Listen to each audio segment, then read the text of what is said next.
Hello and welcome to Rubbin Minds. My name is Hero Daniels. Many thanks for joining us. Since assumption of office, President Bola Ahmed Tinubu has implemented a plethora of policies aimed at revitalizing Nigeria's economic and social landscape. Now, two notable decisions were the removal of fuel subsidy and the flotation of the naira. Now, as great as Mr. President's intentions are, the effects have been increased debt burden to a tune of 121 trillion naira, rising inflation, and unequal distribution of resources.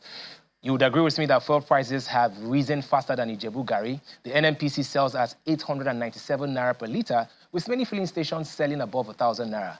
This has caused further surge to the price of goods and services. Small businesses are struggling. The middle class no longer exists. It's either you're rich or you're poor. The good side to this, some may say, is that there is reduction in traffic as many people cannot afford to drive their cars. Marriage lists now include gallons of fuel. So if you wanted to get married, instead of buying cola nuts to give to your future father-in-law, just buy 50 liters of fuel and you're good.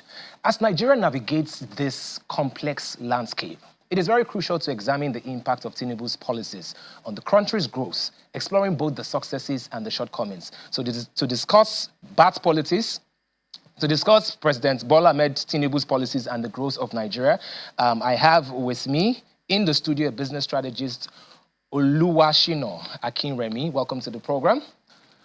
Yeah, nice having me. Yeah, also joining us virtually is an African affairs analyst in the person of Anoba Ibrahim. Welcome to the program as well. So we're going to dive straight into it. I'm going to start with you, Shino.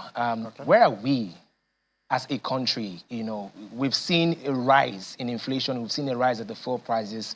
How did we get here? Okay. Yeah, nice, Rubens. So basically, like you guys said in your intro, there are two key things that have basically brought us to where we are.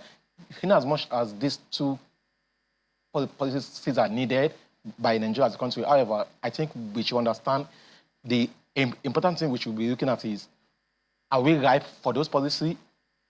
Was it implemented in the right way? So, talking about these two things, we need to be looking at the subsidy for removal and also the flotation of naira. In as much as removal of subsidy is a very brilliant idea that needs to happen at one point in time as a country. However, the how and when was a major key, which I think has been a major bone in the neck of everyone in the country. So basically these two, and also removing subsidy and at the same time floating your naira, Nigeria, the economy does not seem to be ripe for those two policies at the same time. So those two policies has a ripple effect on what we are seeing today as a country. So the argument was, the reason why we want to take out this subsidy is because we want to use this immense money that has been benefiting the elites and invest in infrastructure. That was the whole idea. That was the reason why the presidency decided to take away the subsidy so that they can invest in the infrastructure. And, you know, the president keeps saying that we need to take the hard decisions so that we can move the nation forward. Now, do you think that that money has been well invested? Now, well, thank you. It's well said that subsidy money needs to be removed and invest in the right sector like our education, healthcare, and the likes, just for the overall good of the nation. However, we should be asking ourselves, where are we?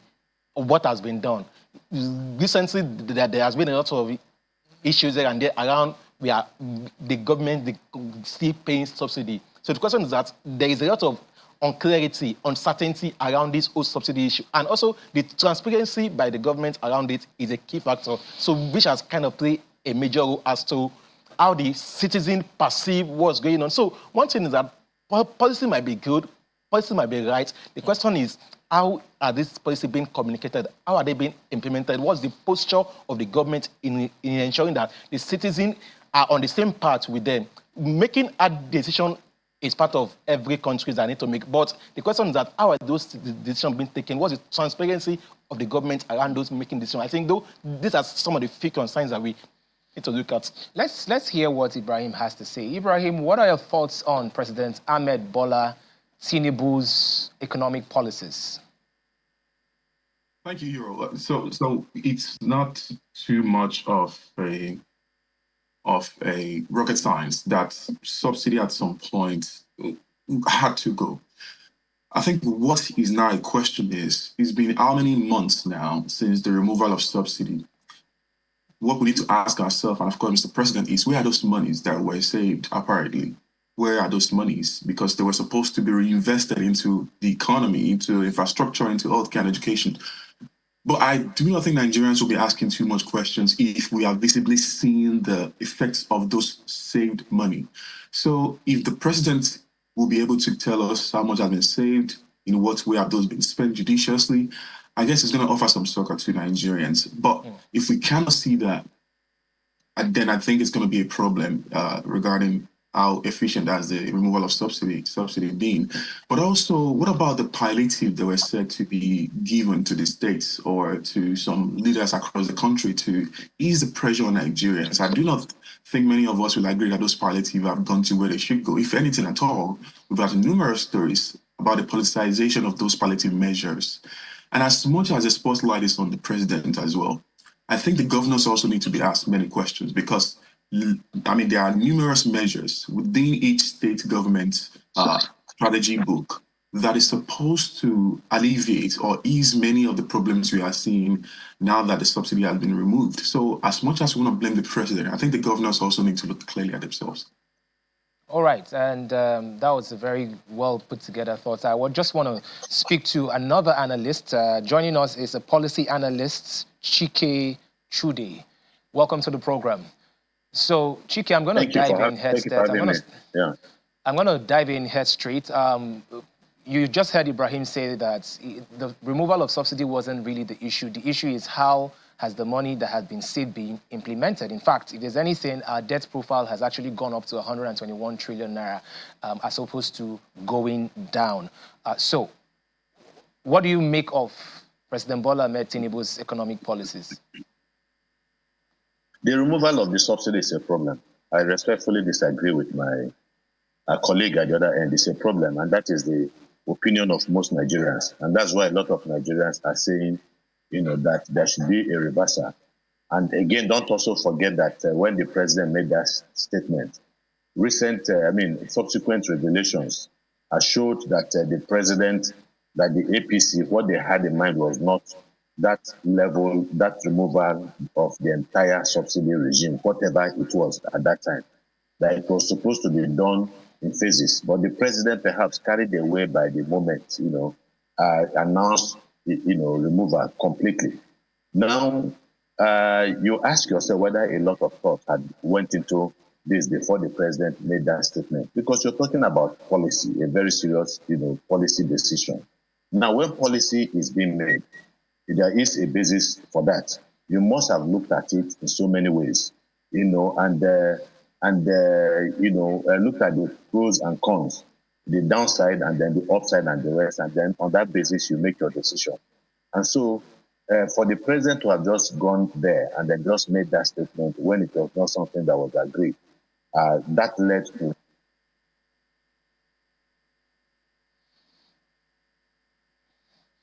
All right, we'll connect with Chike shortly. So let's continue the conversation. Now, let's look at the areas in the economy where we would say that President Tinubu has improved. Now, is there any area? So let's even talk about what the government has done right. So is there any area you think that the presidency has actually really worked on and we're seeing the results? Okay. Yeah, to me, I think I will say let's look at it. I've seen some of the conversations around insecurity, trying to redesign the securities architect, then also the conversation around state policing is also a highly welcome initiative in the midst of curb the insecurity that we are having in this country. However, as good as some of these conversations are, as good as some of these ideas are, the question is that have they really translated into anything that the common man can see? We are seeing a lot of kidnappings there and there on a daily basis. It seems as though things are not being done at all. So we could see that there are some ideas on the table by the government, there's some conversation around all these areas. But the question is that these things are yet to yield the fruit that every common man could say, thank you. Okay. All right, I'm going to get back to Achike Chude. So let's pick it up from where you left off. So you're of the school of thought that yes, continue please. Yeah, I think there was network issue. So look, the reality is that everything that has happened in the country is as a result of that, one sentence statement by the president. Subsidy is gone. Every other thing, every crisis that you are seeing in this country, the cost of living crisis, and so many other associated issues, the cost of transportation, the cost of basic food items, and all that, everything is as a result of that. Because it was something that was, I believe, not thought out. When you consider the poverty level in this country, there are certain decisions you cannot take because that decision led to a five-fold, sometimes in some instances, 6-7-fold increase in the prices of goods and services. And so there is no way you're not going to have the kind of serious economic disparity and increase in poverty that you have in this country. So that is the basis. So the first one is the removal of subsidy is the first, that led to all of this. And then the second, that's where I would agree with my colleague from the US. When he said something about, the implementation, what you use with the money. Nigerians have not seen anything tangible that they have done with this money because what they've always told us is that once you remove subsidy, everything, all the monies that are realized will now be used for other social services. So what are these social services that they have been used on? How have the lives of the people improved? We are in an unprecedented situation. People cannot buy medicines. They cannot go to the hospitals. They have to resort to traditional, native doctors. Some of them, have to use agbo and all of that for treatment. Now, that is the level of poverty that we're in today. So everything that the government has done, in terms of the economic policies of the government, are you talking about the exchange rate? And the government seems, look, it is not as if the government wanted the naira to get to 1,500 naira, 1,600 naira to the dollar. They did not want it. And they have been doing everything to ensure that there is stability in that level and that we have a more favorable exchange rate. It has not worked simply because they don't know what to do. They have tried everything in their lab, in their alchemist lab or wherever it is, and they don't seem to know what else to do. And so the lives of Nigerians have depreciated. And then beyond that again, I think I met, when I got back, somebody, you are talking about the issue of insecurity. You cannot talk about insecurity without talking about the poverty level in this country. And why do you think that most of the countries in Africa, especially in West Africa, have serious security challenges? If it is because of the poverty level, you don't have that in Europe. Where the cost of living is exceedingly very high. So you don't have all of these issues except random shootings here and there and acts of violence that are not related to economic disparities. So these are some of the things that are happening. And so nobody can say, and the president, we shouldn't hold brief because nowadays we tend to have, this desire to want to hold brief for the government at the end of the day, provide excuses for them. It is not in our place to provide excuses for those who went to the people and said, look, let me, President, elect me governor, I have a solution to your problems. And then when they don't provide this solution, we are providing excuses for them. After all, the president said, do not provide excuse for me. He said, I asked for the job. Do not feel pity for me. So why are we suddenly beginning to feel pity for the president? Thank you. So Achike, I'm just going to have a follow-up question to that. I mean, we've seen that the presidency has eventually, giving Dangote the crude that he's been asking for, sold the crude in naira. Do you think we might see any improvement in terms of maybe the fuel cost coming down with the Dangote refinery, loading up trucks as we speak?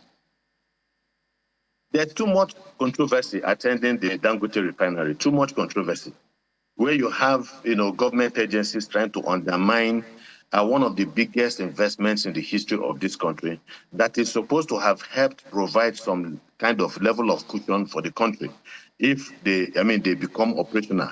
Yeah, these are some of the things. And then back and forth, Dangote, say the stories that we're hearing that Dangote wants exclusive lifting of the crude oil by the NNPC. And then the NNPC is saying, no, we're not going to lift unless it is cheaper than the international price, which makes some sense. And then the independent distributors also being involved in this back and forth. So there seems to be a lot of confusion surrounding that. But don't forget what the former spokesman of the president said. That is the media person of the president said, Ajuri Ngelale, at a time when people were expecting so much hope from the government, about what the Dangote refinery would do to the country, provide exchange, proper, foreign currency for us, reduce the disparity between the naira and the dollar and all of that, and give us a more favorable exchange rate and all that. So that was what. But he said maybe perhaps not to allow us with this feeling of euphoria. He said, look, that there will not be any major change, even in the price of the price of PMX at the pump. That if there will be, it is going to be exceedingly very, very marginal. And so marginal means that you will hardly notice it. So if from your question, I'm not sure that we can actually say that Dangote refinery coming on stream will bring any desired change, because I'm not sure that is what it is geared towards now. All right, we need to hear the thoughts of Ibrahim now. Ibrahim, what do you think we need to do as a nation, and what do you think the government needs to do? Because it's becoming really terrible. What is the way forward? Well, this is a problem of multiple layers. Of course, certainly there is a problem with the presidency and the whole removal thing and what has been done with the removal, with the removed monies. But there's also the question of what different aspect of the Nigerian government can do, what are the state government doing, what are the local government doing. And sorry, as Mr. The speaker before me said, things have not been super rosy since the removal. In fact, since the president took power, petrol went from 200 to about 1,000 now. Inflation 22% or 23 to about 34% now, and it just seems to be worsening as we proceed. So there's clarity in the fact that things cannot continue to go the way it is. If anything, it's going to become much more worse. So the question is then what do we need to do? We've seen the president go to China. Maybe there is some conversation going on about how the Chinese government can hear some of this relief effort, the Nigerian government's relief effort. But we've seen the president make some of these trips and nothing has materialized as a consequence. Then is it then going to be time for us to question those within the president's economic circle who are advising him about the different economic steps he needs to make? And I know people have talked about Mr. Wale Edu and I forgot the name of the other person advising him regarding the economy. But these are brilliant people. It's just kind of interesting to see how things has not worked under these intelligent men. So it then raised a lot of suspicion about, is there a deliberate sabotage of the president's efforts ongoing? Or if not, then what are the new courses the president has to take? But I don't think the president has made any kind of attitudinal change to suggest that he's ready to embrace any suggestion about radical economic reforms, apart from those being pushed to him by people in his circle. So I guess it's a matter of humbling yourself as the president and also seeing that you need to not only listen to the people, because apparently the government is apparently not listening to us. Not only do you need to listen to the people, but you need to change course radically. We can't keep borrowing money to trying to save ourselves. We are raising our debt profile, as you said earlier. The palliative measures are not showing up. The role of subsidy is pretty much now eating up itself. We agreed at some point that it had to go, but now people are calling for it to return. So it just seems as though you need to change course radically. And is the government ready to change course and be humble and accept its faults and add new measures? And that's the question we need to ask ourselves. All right, Shino, thank you very much. Pardon me. All right, Ibrahim, thank you very much. Shino, I wanted to get to you quickly.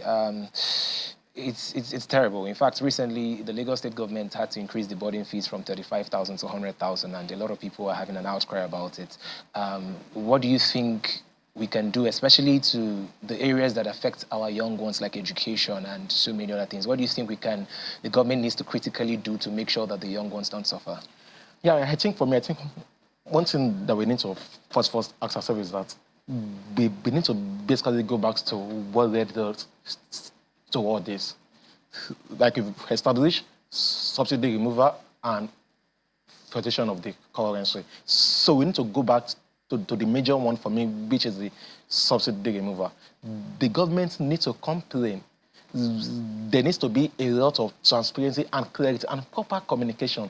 We need to know, are we paying subsidy? Is subsidy gone? If subsidy is gone, what are the savings that we are getting from these subsidies? With these savings, what's the clear path for it? So there needs to be a proper clarity and the communication by the government. So because it's just like a saying that say, if tough decisions are to be made, however, the government must also lead by example. So if we want to do all this, we need to see the actions from the government, not just in saying, but also in doing. But wrapping up your question, we need to first start by doing a lot of a policy on imports recently is good. This import relief policy that the government just opened up the borders. Yes, that's a nice policy, but it should be extended for a longer period so that will kind of cushion the effect of some prices for the common man. Then also we need to ask ourselves the sincere question around insecurity as it affects our agricultural produce in this nation.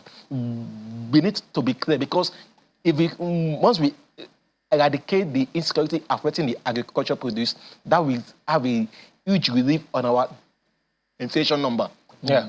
Because if we should look at the inflation number, it is a mix of cost pull and demand inflation that we are currently having as a country. So we need to look at all this dynamism and see how we can start. One thing is clear: sincerity and transparency. Okay. So the government needs to come clean and communicate accordingly and start looking at how to resolve this key area. Agric to ensure that people, common man, get goods. Then also looking at the infrastructure around agric, like the value chain around the agricultural area, because one major key issue here is that transportation of even the farm produce. So there are like so many issues. The farm produce itself, the harvest is not as what it used to be because the farmer can't really do much because of insecurity. The little one that they are not still doing, there is no enough road network to even transport them. So a lot of damages is even happening from the little one. So all this, we have a ripple effect on the supply side and having huge effect on the price. So it's what I'm saying. So we need to take it one after the other. Transparency and start looking at these key issues. To me, which I see as a low-hanging fruit. All right, we need to quickly sample the final thoughts of Mr. Chikechude. You are very much in tune with what is happening, and I can see from the passion in your voice and the way you speak and the facts that you're stating that you're very passionate about this country. So, what do you think the presidency needs to do urgently? If you were to speak to them directly, what do they need to do urgently to just take us out of this problem? Look, my brother, I don't know what else I can tell them or what I can tell them to do. Look, if it's about movement, they are making movement. But there is a statement, something that people describe as making movements without motion. So the government is making movement, but the motion is not, a proper outcome of that movement. They have talked about palliatives. They have released lots of money for palliatives. They have done. So these are things that they are doing. So nobody can accuse them actually of doing nothing. But the reality is that whatever it is it's not working because of the fundamentals. They have not addressed the fundamentals. But beyond that, again, is the fact that there's a social consequence to the poverty and in the land. And that consequence is what translated into protest by Nigerians across the country. And so the response of government has not been fantastic. You agree that the baby can has a right to cry. or that the baby can be beaten, but that the baby should not cry. That is where the problem is. The people cried during the protest and the rest, and then a lot of them have been arrested as a consequence of that. If the police wants to do their investigation, and that some people committed certain, crimes, let them. We're not saying don't do your job, but there are too many innocent people that are under incarceration today. That will fuel a lot of public anger against the government. So the government needs to show some magnanimity that these people would not have protested, because it is just that the hunger, their stomachs are making demands on them, and they are responding to these demands. So the government, I will need the government, for me, if you ask me, to show some clemency and to ensure that people who did not do anything should be removed, should be released forthwith immediately. That will go a long way in perhaps giving the people a different vibe about perhaps what the government is ready to embrace certain things that are going on within the economy. It will be good for the government, and then as for the other issues, like I said, the government needs to go back to the drawing board. A lot of the things that the government is doing is absolutely not working, and it's not likely going to work unless they go and begin to tackle the fundamentals. This issue, lastly, of everything the World Bank tells us, of everything the IMF tells us, has put a lot of countries in trouble. Look at what is happening with Milei of Argentina. He came in with people would describe it obnoxious economic policies and all that, contrary to the dictates of the World Bank, the IMF. And he was able to make some successes with a bit of pain, but at least people are seeing, these things. So the government needs to go back and say, look, perhaps we can do these things differently.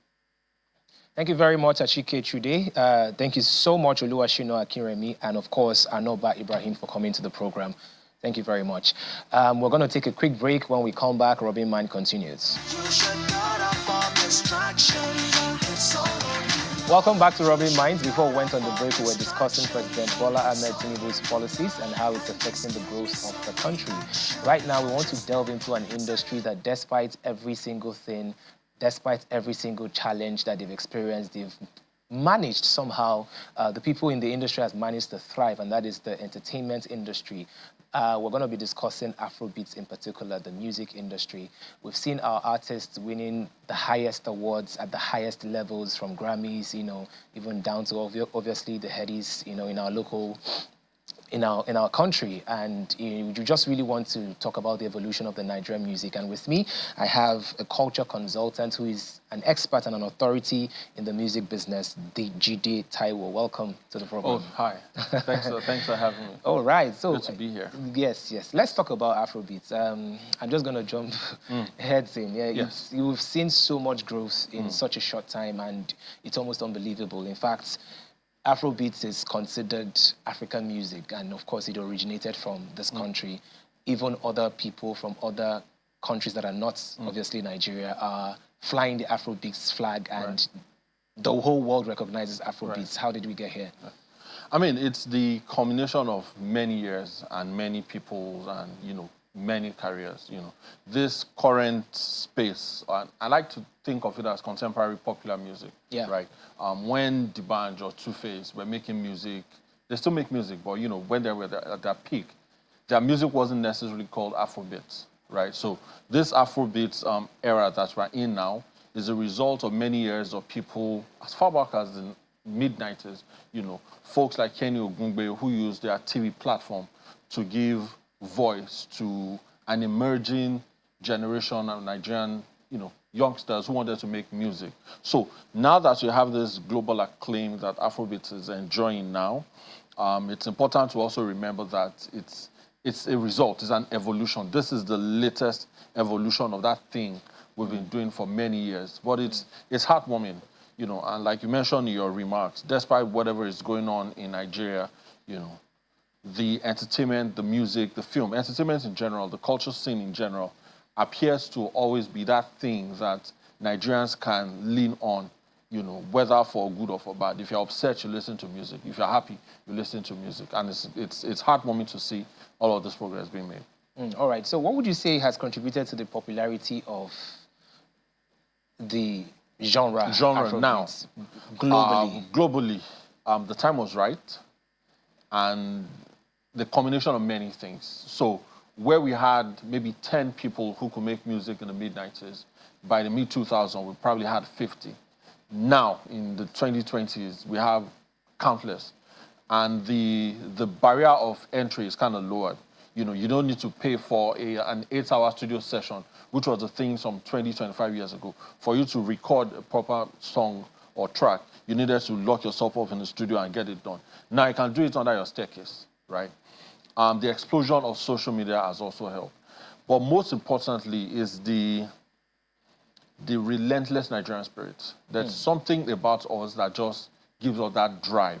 Now that we've channeled it in the music, when we had the same attention in our sports, we could see what we did in sports. And when we kind of like looked away from it, we've seen the results. So for the music itself, you know, all of these things and the just unbreakable Nigerian spirit that is inspired by many things across the world, but is insistent on getting it done and getting it right properly. So that's kind of like the thing that is driving the movement nowadays.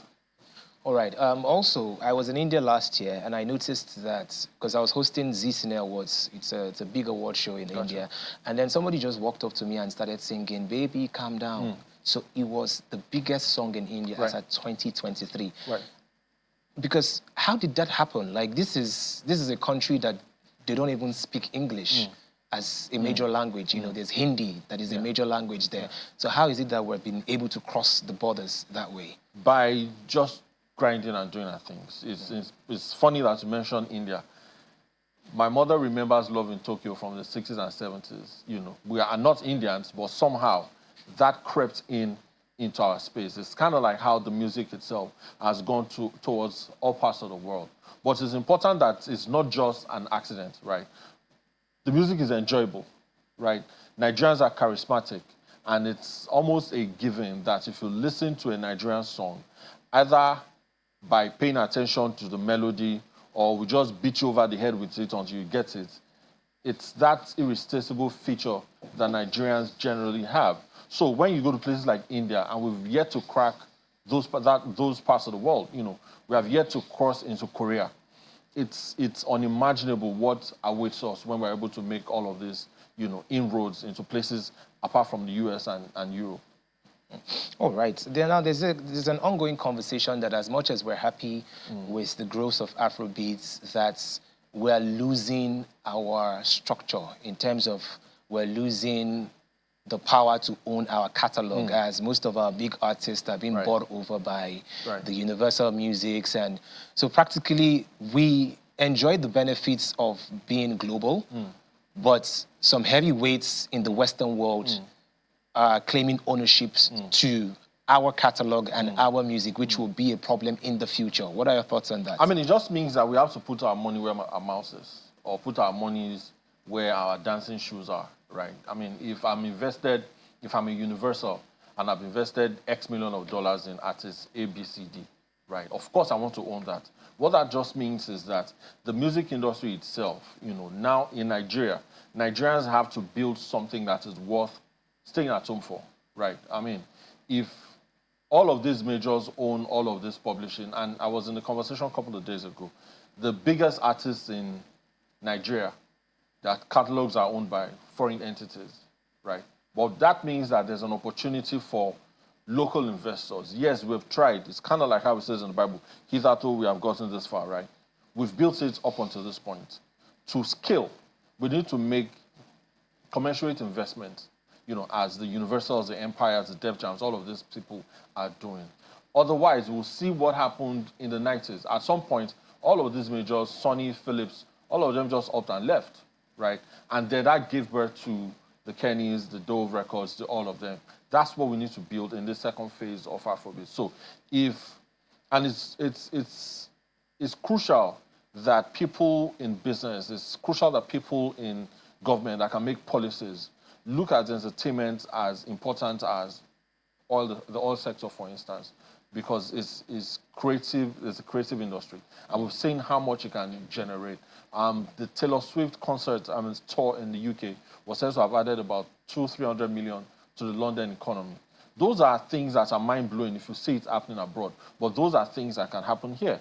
When we say we are doing Afrobeat to the world and we are selling out the O2s, yeah, but of what benefit is it to me if I'm just an up-and-comer in Ketu, for instance. Yeah. You know, if I'm a hotelier in Surulere, if somebody sells at the O2, how does that add value to me? So those are things that we need to build to ensure that while this Afrobeat is to the world, the gaze should be looking internally, not just external. Because at the end of the day, the world is a fickle place. If we don't deliberately own this now, the momentum will shift, the world moves on to something else. It's happened with reggae.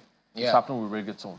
K-pop is in this place now. So it's important that now that we have the attention of the world, we use Afrobeats as a tool to build something more lasting for all of us. You know, speaking about Afrobeats shifting and the attention shifting, Tyler was at the VMA and she actually won the category for Afrobeats. Right. And then she made a statement that, yes, there are different genres, there are different kinds of music in Africa that she represents Amapiano. Right. What do you think of that? I mean, I can't hold anything against Tyler. It's not her fault that she made a sound and it was world over like that. And I respect our bravery to be able to say, yeah, I acknowledge this, but this is what I am. This is what I think us as Nigerians also need to do for ourselves. Personally, I've long been a believer in the fact that the Afrobeat itself is sort of like a misnomer. It's insufficient to describe everything that is Nigerian music. You know, like we said, if D'banj was making Tongolo in 2004 and it wasn't called Afrobeats then, does that make it less of an Afrobeat song? Does that make it popular music? Does that make it contemporary music? So you have all of these things that we as ourselves need to figure out what we want to do. Do we need to codify what an Afrobeat song needs to sound like? If you listen to heavy metal, right, or rock or country music, there are elements that are consistent in the development of these sounds. Do we need to invent or codify something that make it qualify as Afrobeat so that if Drake makes an Afrobeat song, it doesn't make Drake less of a rapper, right? So if Fireboy makes an Arabic song, is it R&B? Is it Afrobeat? Those are elements that we also by ourselves need to figure out and fashion up ourselves. All right. Let me just have your final thoughts on what the future of Afrobeat is. It's never been brighter. If you look at the way the world is positioned now, I'm old enough to remember when folks used to buy internet hours. You know, you pay 300 naira or 400 naira to browse for 1 hour. Now, my kids know how to run their iPads by themselves. With the benefit of technology, there's no limits to what our music industry, our entertainment industry, our culture industry can do. So yes, with the benefit of all of these things and the right resources, I mean, we are reaching $1 billion. All right. Thank you very much, Dijide Taiwo, and I hope that we'll be able to have as much percentage as possible from $1 billion. It's important. Thank you so much for coming on Thanks the program. for having me. Thanks. All right. Rubbin Mind continues after this break. Stay with us. Welcome back to Rubbin Minds. We've been having an amazing time right here on this program. First, we started with the policies of President Bola Ahmed Tinubu, and then we moved on to how Afrobeat is really making Nigeria proud, and of course, Afrobeat to the world. And right now, we want to inform everyone, especially the young people, how you can actually make a lot of money with an emerging industry that is really employing a lot of young people all over the world, which is the content creation industry. And with me in the studio, I have a sensational content creator that has transcended lots of platforms from TikTok to Instagram to Facebook, and she's doing really, really well in that field. Celine Okam, welcome to the program. Thank you so much. How you doing? Good afternoon, everybody. Oh, you look really great in person as well. Thank you. Yes, you look as fine as your content. Thank you. Okay, so what inspired you to start content creation? Okay, first and foremost, I would say my passion. My passion inspired me to be a content creator. I remember when I was in my university days and I had no one to look up to. I had nowhere to go to. I just had one particular person that pushed me. I would say she inspired me, and that's like my best friend. Her name is Nesidu. Shout out to her. So she really inspired me because when I finished school, I didn't really know my focus. I didn't really know what to do as an individual. So she was like, "Guy, I got this tripod for you. I noticed you like making videos of yourself and all that, so just do it." So that's like the only person that inspired me. And the fact that we live in a country where you have to, like, you don't really have to depend so much on people. You have to work for yourself at some point. So yes, so all that inspired me. I just didn't want to like be in a situation where I would have to depend on someone. So the fact that I'll have to entertain people and all that, I just go with that. That's amazing. So now let's talk about, like, there are lots of young people that want to get into, content creation. So at what points does one's content start going viral? Okay. Is there like a timeline to it? Because a lot of people are wondering, like, I've been creating content for years. I've been creating content for the past 6 months, or how long they've been doing it. So at one point, would you know that, okay, this content will go viral? Okay. First and foremost, I would say there is no timeline to you getting to the top. You get. As I'm sitting here, I think I haven't really gotten to the top yet, but I'm still pushing. But there are a few tips you can use as a content creator to actually get to the top and, get your content out there. First and foremost, you need to know the type of content you want to create. You need to know your niche. You need to brand yourself as an individual. So when I talk about branding, there are a whole lot of niches out there. We have fashion, we have beauty, we have comedy, we have cruise, we have a whole lot of things. Like, the sky is big. So you just have to pick your niche. When you pick your niche, you create, you make sure you come out with creative ideas. I'm the kind of person that I'm very creative, you get. I'm really, really confident about that. I can be put in a particular room and, okay, make use of this word, and I would come up with something ASAP. That's my kind of person. So you just have to look for your niche, be creative with it. When you're creative with it, be consistent with it. Trust me, there is no timeline. You may just stay and post a video and it will go viral. You won't even know that that particular content is going to go viral. Just keep hitting the net. Consistency. You get. If you stop, people will forget about you and someone else will be out there. So it's kind of competitive, but you just have to be pushing yourself out there. Keep pushing yourself, and then you evolve. Knowing fully well that we live in a society where different trends comes up. Like, we have different people coming today. Someone will do like this, tomorrow someone will do like this. There are different trends coming up. So as a content creator or as an online sensation, you have to be out there. Keep pushing, keep evolving. Okay, for this week, I noticed that I have been doing so much of dance. And yesterday I was just like, I need to change. I need to think of something different, how to hit them. Okay. Because I don't want to be in a particular spot where you get. So we have about 3 minutes to the end of this particular segment, and there's so much that I'd like to talk to you about. But is there like a syllabus? How if you want to study medicine, there's a syllabus. Okay. So is there some sort of structure or some sort of method that a creator can use to stay consistent, to avoid burnout, and to ensure that they are in this game for a long time? So what's that structure? What's that strategy? Okay. For me, personally speaking, I feel like I'm a natural talent, you get. So to me, all I have to do is just to sit down and think. Trust me, it's just to sit down and think. To me, I don't know for others, but to me as a creator, I can just sit down and think. I have to think so hard to come up with ideas. I have to think so hard to come up with things I can use to create good content for people to consume, because we have lots of hungry audience, trust me, and they can get used to a particular stuff and get tired the next day. So I have to think harder. I think it's just creativity. Okay, so creativity and having the first a team. step is thinking. Yes. So when you think, do you script it down? Yes. I script it down, try to involve my team into it, and then execute. So very quickly, we're out of time, but I really need to finish up the conversation with you. Sure. So you were saying, so you think of the idea, you script the idea, and then you execute. Yes. That's your process. That's my process. Amazing. So tell me, for the people that really want to create content, what should they do in the next coming months? Okay. How do you start off? Because starting off could be a big issue. Someone might have the passion, but they don't know how to start. Okay. It's a very big issue. Trust me. Becoming an online sensation, it's exciting, but challenging too, you get. So in as much as the glamour and everything, there are a whole lot of things behind the scenes, and I would really, really advise you guys as content creators or upcoming, inspiring content creators to be consistent. Just like all what I've said, it's like a summary. Look for your niche, be consistent with it, try to think out of the box. It helps. It has helped me. And it's still helping me because I haven't really gotten to where I want to be. Yeah. So think out of the box. Okay, if you see people doing this, you can do this. You get. That's what sells for me. All right. Be different. Let people know you for who you are. Bring the real you.